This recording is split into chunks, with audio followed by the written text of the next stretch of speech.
نحمده ونصلي على رسوله الكريم اما بعد فاعوذ بالله من الشيطان الرجيم بسم الله الرحمن الرحيم رب اشرح لي صدري ويسر لي امري واحلل عقدة من لساني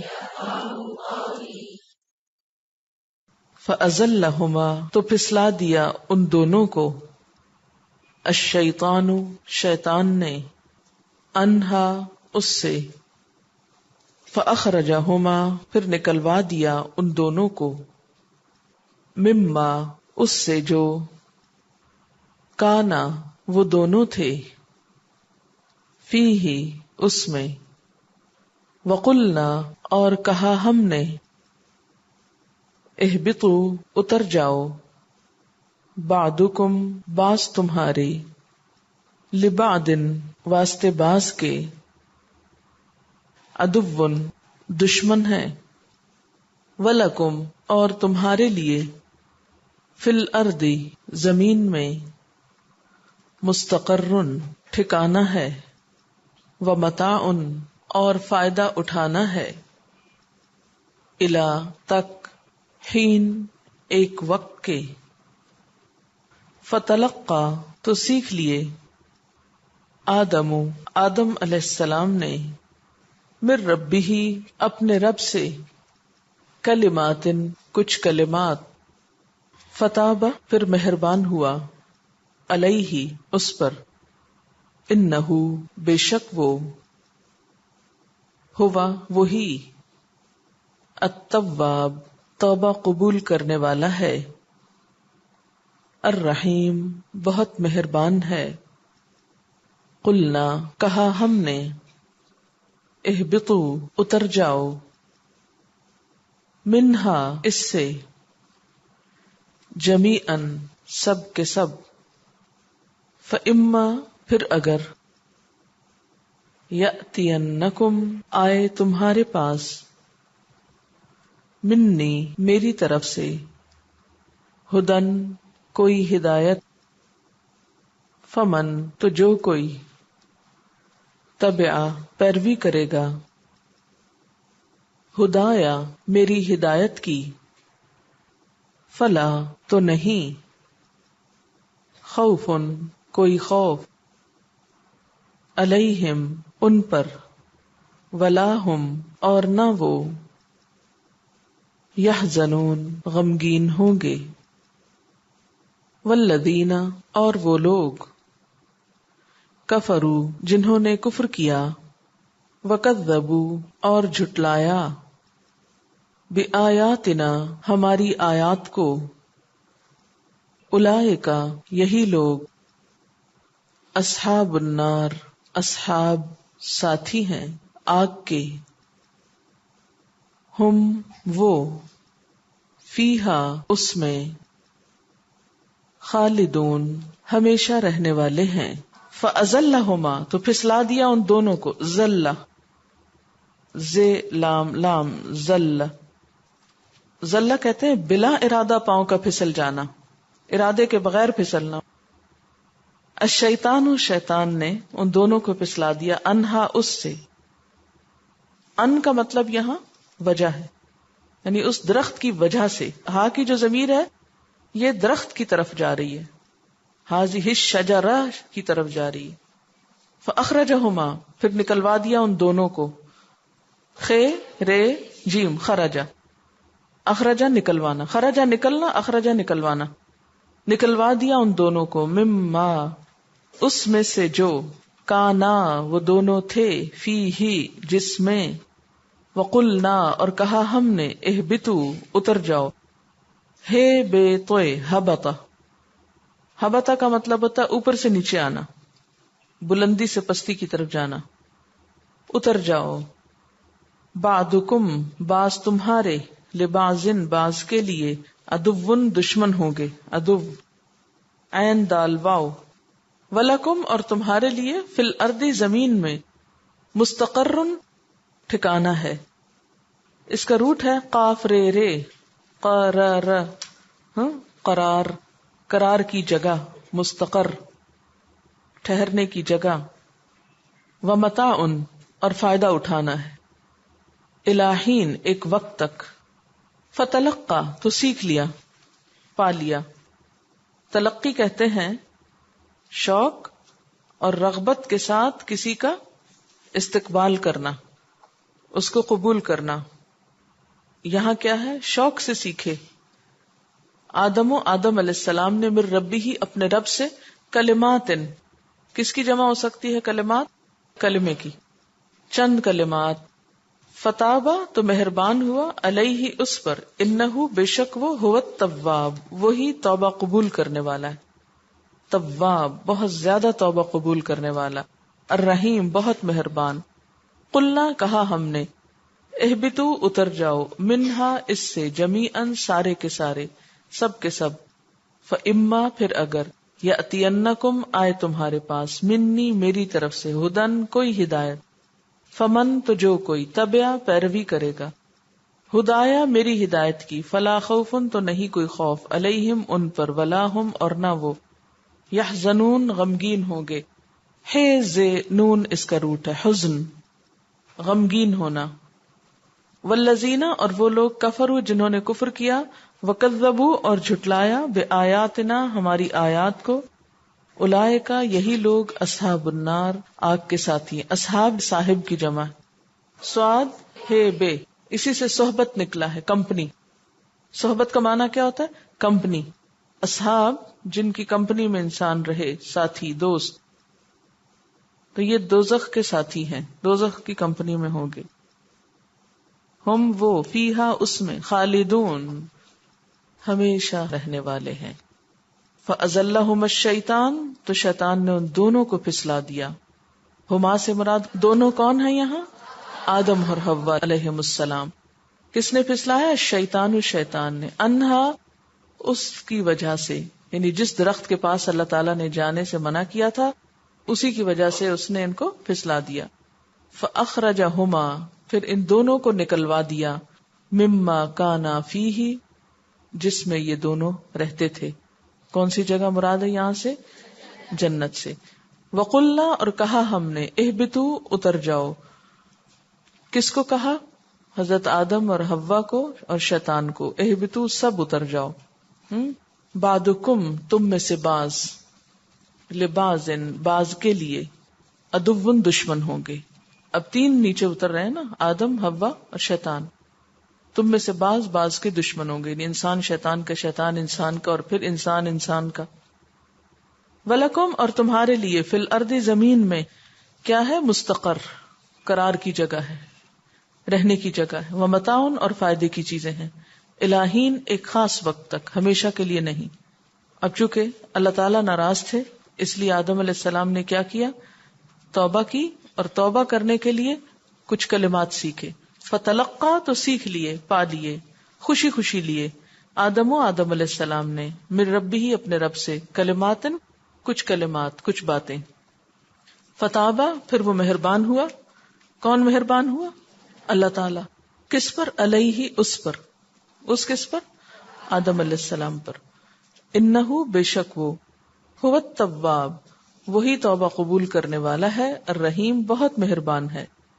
قلنا کہا ہم نے، اہبتو اتر جاؤ، منہا اس سے یعنی یہاں سے، جنت سے، جمیعاً سب کے سب، فاما پھر اگر، یاتینکم آئے تمہارے پاس، منی میری طرف سے، ہدن کوئی ہدایت، فمن تو جس نے، تبع ہدایا پیروی کی میری ہدایت کی، میری رہنمائی کی، فلا خوف علیہم تو کوئی خوف ان پر نہ ہوگا، ولا ہم یحزنون اور نہ وہ غمگین ہوں گے۔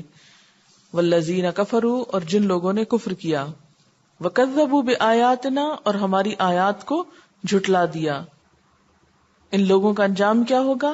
اولئک اصحاب النار یہی سب لوگ دوزخ کے ساتھی ہوں گے، ہم فیہا خالدون وہ اس میں ہمیشہ ہمیشہ رہنے والے ہیں۔ اب کیا ہوا؟ شیطان کو بلا کہاں سے چین آتا، ابلیس بھی پیچھے ہو گیا۔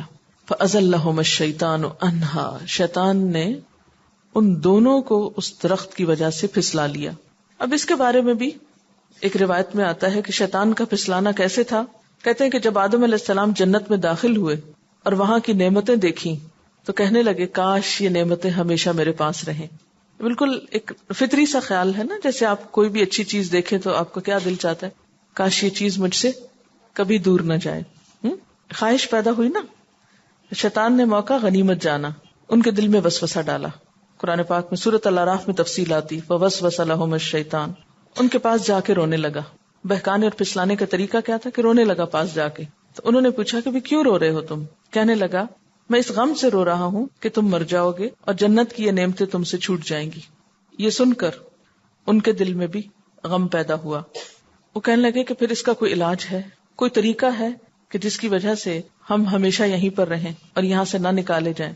تو اس نے کہا کہ ہاں میں تمہیں ایک درخت کے بارے میں بتاتا ہوں، اگر تم اس کا پھل کھا لو گے تو تم کبھی بوڑھے نہ ہوگے، کبھی مرو گے نہیں، کبھی یہاں سے نکالے نہیں جاؤ گے. اور پھر آہستہ آہستہ ان کو اس درخت کے پاس لے آیا اور پھر قسم کھائی، قسم کھا کے خیر خائی کی. قرآن پاک میں آگے ذکر آتا ہے اس کا. اور ان کو اپنے داؤ میں پھنسا لیا. ایک سوال کیا جاتا ہے کہ شیطان کیسے وہاں پہنچا؟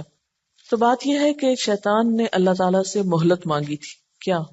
کہ مجھے انسان کو بہکانے کی مہلت دی جائے. تو اللہ تعالیٰ نے کیا کہا تھا؟ جاؤ تجھے قیامت تک مہلت ہے. تو آدم علیہ السلام کے پیچھے جانے کا جو موقع اس کو ملا تھا وہ دراصل کس وجہ سے تھا؟ اسی مہلت کے ملنے کی وجہ سے تھا، اسی آزادی کی وجہ سے تھا. اور پھر وہاں جا کر اس نے کیا کیا؟ فَأَزَلَّهُمَا الشَّيْطَانُ عَنْهَا، اس درخت کی وجہ سے جس سے روکا گیا تھا اسی کے پاس لے گیا. فَأَخْرَجَهُمَا مِمَّا كَانَا فِيهِ، فِيهِ سے مراد یہاں ان کا وہ عیش و آرام تھا جو جنت میں ان کو ملا ہوا تھا. تو جن نعمتوں میں وہ رہ رہے تھے وہاں سے ان کو نکلوا لیا. وَقُلْنَا اهْبِطُوا بَعْضُكُمْ لِبَعْضٍ عَدُوٌّ، ہم نے کہا اتر جاؤ، تم میں سے بعض بعض کے دشمن ہوں گے. اہبطوا سے مراد تم سب اتر جاؤ. بعض مفسرین نے یہ کہا ہے کہ اس سے مراد آدم علیہ السلام اور ان کی ساری اولاد ہے، اور بعض نے یہ کہا کہ اس سے مراد حضرت آدم، حوا اور شیطان ہے جو سب کٹھے ساتھ اترے تھے زمین پہ. ساتھ ہی فرما دیا بعضکم لبعض عدو، تم میں سے بعض بعض کے دشمن ہوں گے، یعنی شیطان انسان کا یا انسان انسان کے. وَلَكُمْ فِي الْأَرْضِ مُسْتَقَرٌّ وَمَتَاعٌ إِلَىٰ حِينٍ، اور تمہارے لیے زمین میں ٹہرنا ہے اور ایک خاص وقت تک فائدہ اٹھانا ہے. اب بعض لوگ یہاں یہ کہتے ہیں کاش وہ پھل نہ کھاتے تو زمین میں اتارے نہ جاتے، جنت سے نکالے نہ جاتے. یہ سب خیالی باتیں. اللہ تعالیٰ نے تو شروع میں ہی فرما دیا تھا کہ میں نے تم کو زمین کے لیے پیدا کی، انی جاعل فی الارض خلیفہ، زمین پر تو آنا ہی تھا. لیکن یہ بات ہے کہ اگر اطاعت ہوتی تو پھر عزت کے ساتھ آتے، لیکن اب ناراضگی کے ساتھ آئے. اور جب اللہ تعالیٰ ناراض ہوئے تو آدم علیہ السلام بہت پریشان ہوئے، بہت پشیمان ہوئے، توبہ کی. فَتَلَقَّى آدَمُ مِن رَبِّهِ كَلِمَاتٍ، توبہ کے لیے اپنے رب سے ہی کلمات سیکھے اور شوق اور خوشی سے لیے. وہ کلمات کیا تھے؟ وہ بھی سورۃ الاعراف میں آتے ہیں. ربنا ظلمنا انفسنا وان لم تغفر لنا وترحمنا لنکونن من الخاسرین، کہ اے ہمارے رب ہم نے اپنی جان پر ظلم کیا، اگر تو نے ہمیں معاف نہیں کیا اور ہم پر رحم نہیں کیا تو ہم ضرور خسارہ پانے والوں میں سے ہو جائیں گے. بعض حضرات یہاں ایک موضوع روایت کا سہارا لیتے ہوئے کہتے ہیں کہ حضرت آدم علیہ السلام نے عرش الہی پر لا الہ الا اللہ محمد الرسول اللہ لکھا ہوا دیکھا اور محمد الرسول اللہ کے وسیلے سے دعا مانگی تو اللہ تعالیٰ نے انہیں معاف فرما دیا. یہ روایت بے سند ہے اور قرآن پاک کے بھی معارض ہے، یعنی اس کے معنی کے خلاف جاتی ہے. علاوہ ازیں اللہ تعالیٰ کے بتائے ہوئے طریقے کے بھی خلاف ہے. تمام انبیاء علیہ السلام نے ہمیشہ براہ راست اللہ تعالیٰ سے دعائیں کی، کسی اور کا سہارا یا واسطہ لے کر دعا نہیں کی. قرآن پاک میں جو کلمات آتے ہیں وہ کیا ہے؟ ربنا ظلمنا انفسنا وان لم تغفر لنا وترحمنا لنکونن من الخاسرین. اس دعا کے ساتھ جب انہوں نے اپنے رب کو پکارا فتاب علیہ، تو اللہ تعالیٰ ان پر مہربان ہوا، ان کو معاف کر دیا. انہ هو التواب الرحیم، بے شک وہ توبہ قبول کرنے والا مہربان ہے. توبہ کا مطلب ہوتا ہے لوٹنا، پلٹنا. اللہ تعالیٰ پلٹے تو مانا ہوتا ہے مہربان ہونا، بندہ پلٹے تو مطلب کیا ہوتا ہے؟ توبہ کرنا. توبہ کی 3 شرائط ہیں جس کے بغیر توبہ نہیں ہوتی. نمبر 1، جو گناہ کیا ہے اس پر ندامت ہو، شرمندگی ہو. نمبر 2، اس غلط کام کو چھوڑ دیا جائے. اور نمبر 3، آئندہ نہ کرنے کا وعدہ کیا جائے. تو گویا دوسرے لفظوں میں توبہ کی 3 شرائط ہیں، ایک ماضی سے متعلق ہے، ایک حال سے متعلق ہے، ایک مستقبل سے متعلق. ماضی سے متعلق کیا ہے کہ جو ہوا اس پر شرمندگی، حال سے متعلق کیا ہے کہ حالت بدل لی جائے، جو غلط کام ہے اس کو چھوڑ دیا جائے فوری طور پر، اور مستقبل سے متعلق کیا ہے کہ آئندہ کے لیے وعدہ کیا جائے کہ اب نہیں کریں گے۔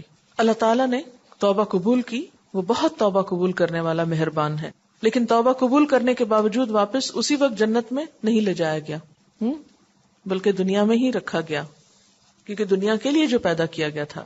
قُلْنَا اهْبِطُوا مِنْهَا جَمِيعًا، ہم نے کہا اس سے سب کے سب اتر جاؤ، نہیں سب انسانوں کو اب زمین پر ہی آنا ہے۔ آدم علیہ السلام تو جنت سے ہو کر زمین پہ اترے، لیکن باقی براہ راست ہی زمین پہ جائیں گے۔ اب سب سن لو، فَإِمَّا يَأْتِيَنَّكُم مِّنِّي هُدًى، پھر اگر تمہارے پاس میری طرف سے کوئی ہدایت آئے، کوئی رہنمائی کی بات آئے، فَمَن تَبِعَ هُدَايَ، تو جس نے میری ہدایت کی پیروی کی، فَلَا خَوْفٌ عَلَيْهِمْ، تو ان پر کوئی خوف نہ ہوگا، وَلَا هُمْ يَحْزَنُونَ، اور نہ وہ کبھی غمگین ہوں گے۔ جو اس ہدایت کی پیروی کریں گے ان کے لیے خوف و غم سے نجات کا وعدہ ہے۔ جنت وہ جگہ ہے نا جہاں خوف اور غم نہیں ہوگا، تو جس کو دوبارہ جنت میں آنا ہے اسے کیا کرنا ہوگا؟ شیطان کی باتیں چھوڑنا ہوگی اور اللہ تعالیٰ کی بات ماننا ہوگی۔ اور اللہ تعالیٰ کی بات کہاں پر ہے؟ اس کتاب ہدایت میں۔ والذین کفروا، اور جنہوں نے کفر کیا، کس بات سے کفر کیا؟ ہدایت کی پیروی کرنے سے۔ وکذبوا بآیاتنا، اور ہماری آیات احکامات ماننے کی بجائے ان کو جھٹلا دیا، انکار کر دیا۔ اولئک اصحاب النار، یہ لوگ دوزخ والے ہیں۔ ہم فیہا خالدون، وہ اس میں ہمیشہ رہنے والے ہیں۔ اب دیکھیں کہ اللہ تعالیٰ نے 3 طرح کی مخلوق پیدا کی ہے نا، ایک فرشتے ہیں، ایک جنات ہے اور ایک انسان ہے۔ فرشتے کیا ہیں؟ جن کے اندر صرف نیکی ہی نیکی ہے، وہ گناہ نہیں کر سکتے، ان کے پاس اپنی کوئی مرضی نہیں۔ جنات کے پاس اختیار ہے انسان کی طرح، نیکی اور بدی دونوں کے لیے ان کے پاس چانس ہے، لیکن عموماً وہ برائی کی طرف زیادہ مائل ہوتے ہیں، اور اس میں خاص طور پر ابلیس ان کا نمائندہ، شیطان جو تھا وہ جنوں میں سے ہی تھا۔ اس کے بعد ایک تیسری مخلوق اللہ تعالیٰ نے پیدا کی جو ان دونوں کے بعد آئی، خلیفہ کہلا کر۔ اس مخلوق کے اندر بھی اللہ تعالیٰ نے کیا رکھا؟ خیر اور شر دونوں کا مادہ رکھا، پھر ان کو آزمایا، ان کو امتحان میں ڈالا کہ اب تم کرتے کیا ہو۔ تو ہم سب کی ایک آزمائش ہے کہ اللہ تعالیٰ نے جس کام کے لیے ہم کو پیدا کیا اس کو کرتے ہیں یا پھر اس کی نافرمانی کر کے شیاطین کی پیروی کرتے ہیں۔ آخر میں انجام واضح طور پر بتا دیا گیا۔ ایک طرف بتایا کہ فمن تبع ہدایا فلا خوف علیہم ولا هم يحزنون، اور دوسری طرف والذین کفروا وکذبوا بآیاتنا اولئک اصحاب النار هم فیہا خالدون، اور راستہ کھلا ہے، جس طرف چاہیں مڑ جائیں، جو چاہیں اختیار کر لیں۔ کوئی سوال آپ کے ذہن میں آ رہا ہو تو وہ کر لیجئے، ورنہ میں پھر اس پورے رکوع کے اندر جو اہم ترین آیت ہے اس پہ بات کروں گی۔ جی، ان کا سوال یہ کہ آدم علیہ السلام کو بچے کی شکل میں پیدا کیا گیا یا پورے انسان کی شکل میں؟ یہاں سے یہ پتہ چلتا کہ پورے انسان کی شکل میں پیدا کیا گیا، کیونکہ انہوں نے علم بھی حاصل کر لیا اور بات بھی کرتے تھے، تو اگر بالکل چھوٹے بچے ہوتے تو پھر یہ سب کچھ تو مشکل تھا نا۔ جی آپ فرمائیے۔ اچھا، ان کا سوال یہ ہے کہ پہلے دونوں کی بات ہو رہی ہے کہ دونوں پھسلے تھے، لیکن جب توبہ ہوئی تو صرف آدم علیہ السلام نے کی، تو کیا حضرت حوا نے توبہ نہیں کی؟ نہیں، آدم علیہ السلام نے سیکھے تھے وہ کلمات، ٹھیک ہے، تو ظاہر ہے جب سیکھے تو انہوں نے صرف خود ہی نہیں پڑھ لیے ہوں گے، حضرت حوا کو بھی سکھائے ہوں گے۔ آدم علیہ السلام جو تھے وہ صرف ایک انسان نہیں تھے، ایک نبی بھی تھے، تو انبیاء علیہم السلام ہی اللہ تعالیٰ سے بات کرتے ہیں، یا جو سیکھتے ہیں ڈائریکٹ وہ لیتے ہیں، پھر اس کے بعد آگے سب کو دیتے ہیں۔ تو یہاں ایک سسٹم یا سلسلہ بتایا جا رہا ہے کہ اللہ تعالیٰ سے سیکھنے کا یا لینے کا طریقہ کیا ہوگا۔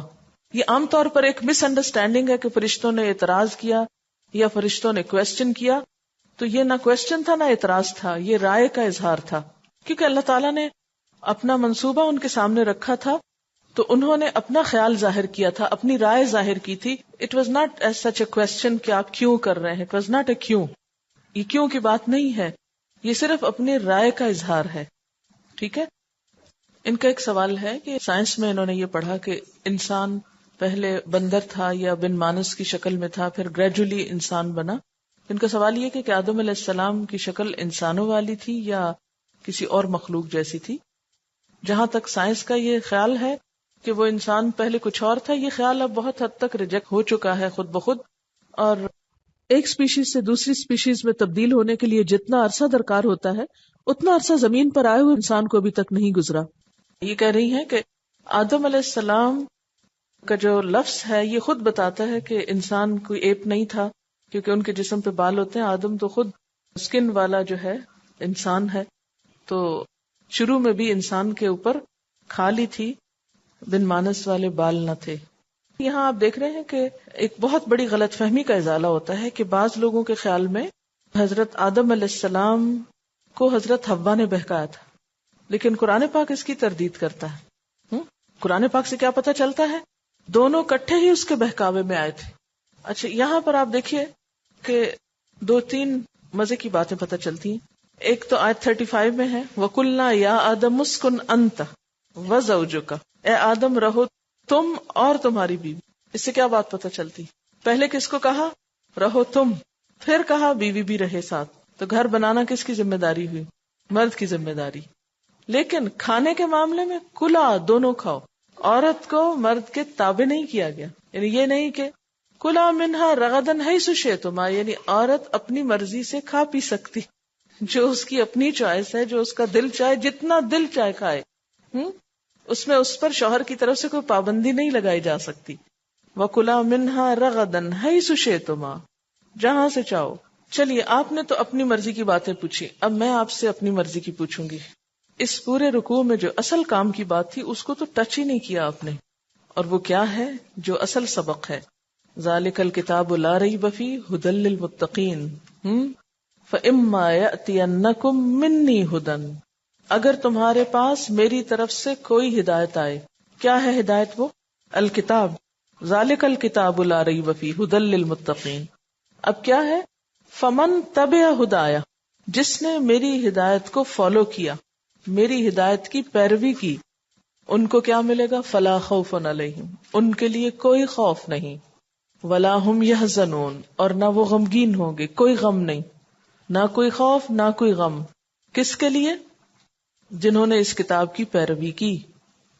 یہاں پھر ہدایت کی بات ہو گئی. آپ نے یہ نہیں دیکھا کہ اللہ تعالیٰ نے یہ کہانی یا یہ قصہ محض کہانی کے لیے نہیں سنایا، بلکہ اس کا ایک نتیجہ نکالا ہے. اس پورے واقعے میں ہمارے لیے سبق کیا ہے؟ فَإِمَّا يَأْتِيَنَّكُم مِّنِّي ھُدًى. سب کو دنیا میں رہنا ہے. دنیا میں اللہ تعالیٰ نے کھانے پینے کی چیزیں بھی دیں، آسمان بنایا، زمین بنائی، اور زمین کے اوپر طرح طرح کی نعمتیں بنائی، اور اس کے ساتھ ساتھ ہدایت بھی بھیجی. اب جو ہدایت کی پیروی کرے گا اس کے لیے خوف اور غم نہیں ہوگا. ہم اس کتاب ہدایت کے ساتھ کیا کرتے ہیں؟ ہم قرآن پاک کے ساتھ کیا سلوک کرتے ہیں؟ اللہ تعالیٰ نے تو اس کو بھیجا تھا کس لیے؟ ھدی للمتقین. اور کس لیے یہاں کیا فرمایا؟ فمن تبع ہدایا. ہمارا طرز عمل کیا ہے؟ ہمارا طرز عمل کیا ہے اس کتاب کے ساتھ؟ ہم اس کی کچھ آیات کو لے لیتے ہیں اور باقی ایک طرف رکھ دیتے ہیں. اگر تلاوت بھی کرتے ہیں تو ہم سورت یاسین کی کر لیتے ہیں، یا سورت مزمل کی کر لیتے ہیں، یا پنج سورہ بس رکھتے ہیں اپنے پاس. پورا قرآن پاک نہیں کھولتے. مخصوص صورتیں دنیا کے فائدے کے لیے پڑھتے ہیں، برکت کی چیز سمجھتے ہیں، کچھ حصہ لکھ کر گلے میں ٹانگ لیتے ہیں. دلہن کو رخصت کرتے وقت اس کے سر پر رکھتے ہیں اور اس کو نیچے سے گزارتے ہیں. خاص خاص موقعوں پر لوگوں کو بلا کے اس کو ختم کروا دیتے ہیں. رمضان میں بس پڑھنے کو کافی سمجھتے ہیں. مرنے کے بعد ان کو پڑھ کر دیتے ہیں، وہ خود زندگی میں نہیں پڑھتے، دوسرے پڑھ کر بھیجتے ہیں، اور پانی میں گھول کر پی لیتے ہیں، دیوار پہ لٹکاتے ہیں. کچھ حصہ جو مرضی کا ہوتا ہے اس پر تو عمل کر لیتے ہیں اور باقی کو چھوڑ دیتے ہیں، اور کسی کو ٹچ نہیں کرنے دیتے، اوپر بلندی پر رکھتے ہیں. بالکل عجیب معاملہ کرتے ہیں کہ باقی سب کتابیں ہر کوئی اپنی اپنی ایک پڑھتا ہے. اخبار تو ہم اس طرح نہیں پڑھتے کہ آپ ایک صفحہ پڑھیے پیچھے سے ادھر سے میں، لیکن قرآن پاک کا ایک ایک صفحہ کر کے پڑھتے ہیں. آپ پیچھے فرمائیے. صرف عربی میں پڑھ کر سمجھتے ہیں کہ حق ادا ہو گیا. بہت سے لوگ صرف ترجمہ پڑھنے پر اکتفا کرتے ہیں، عربی چھوڑ دیتے ہیں. پڑھنے کے بھی بسا اوقات تکلیف گوارا نہیں کرتے، بسم اللہ پڑھ کر بسم اللہ کا قرآن ختم کر دیتے ہیں، انگلی پھیر کر. جی، اور کیا کرتے ہیں؟ قرآن سے شادی کرتے ہیں، قسمیں کھانے کے لیے استعمال کرتے ہیں. طاقوں میں سجایا جاتا ہوں، آنکھوں سے لگایا جاتا ہوں، تعویذ بنایا جاتا ہوں، دھو دھو کے پلایا جاتا ہوں. جزدان حریر و ریشم کے اور پھول ستارے چاندی کے، پھر عطر کی بارش ہوتی ہے خوشبو میں بسایا جاتا ہوں. جس طرح سے طوطا مینا کو کچھ بول سکھائے جاتے ہیں، اس طرح پڑھایا جاتا ہوں، اس طرح سکھایا جاتا ہوں.